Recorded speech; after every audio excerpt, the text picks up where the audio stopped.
In this tutorial we are going to see current divider rule, also called CDR. So basically, why we are doing current divider rule, basically there are lots of circuits which we are going to solve. So on that circuits, current division rule is very important to solve the numericals, like in basic electrical engineering and in physics also. Current divider rule is very important, as well as voltage divider rule. So in this video I'm going to show you how to perform current division rule.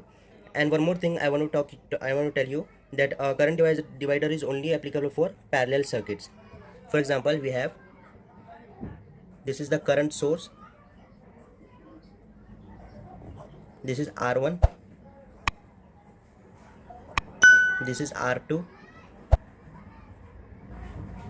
I. You know that when two resistors or three resistors are connected in parallel, then the voltage across this particular resistor and this particular resistor is same, that is V equals to V1 equals to V2, right? Now, as you know that this is the total V. By Ohm's law, V equals to I into R, I into R, and this R would be equivalent of these two R. Means when two resistors are connected in parallel, then equivalent would be I into R1 into R2 whole divided by R1 plus R2, right? This is the total V. Now, as you know that Vt equals to V1 equals to V2. Now, so I can put this V1 instead of V2. So V1 would be I into R1 R2 whole divided by R1 plus R2, correct? Now, you know that V equals to I into R, so I can write V1 equals to I1 into R1 instead of V1. So this would be I1 into R1 equals to I into R1 R2 whole divided by R1 plus R2. Now, here this R1 and this R1 get cancelled. Now I1 equals to capital I into R2 upon R1 plus R2.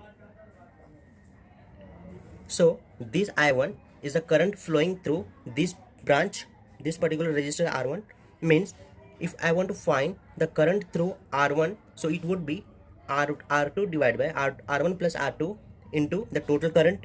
Similarly, if you want to find the current in this particular branch, that is R2, so it would be I2 would be I R1 upon R1 plus R2. I hope you understand till here. So this is the current divider rule. We are going to divide the current for each and particular resistor. For example, if you want to find the current across this branch, so we can write I1 R2 upon R1 plus R2 into the total current. And if you want to find the current through this particular branch, so we can write R1 plus R here, this is the R2 and this is the R1, right? R1 upon R1 plus R2, the total current. I hope you have understand the current division rule. So if you guys are having any doubt, please comment, do like and subscribe our channel and share this video to your friends. And thank you so much. Jai Hind.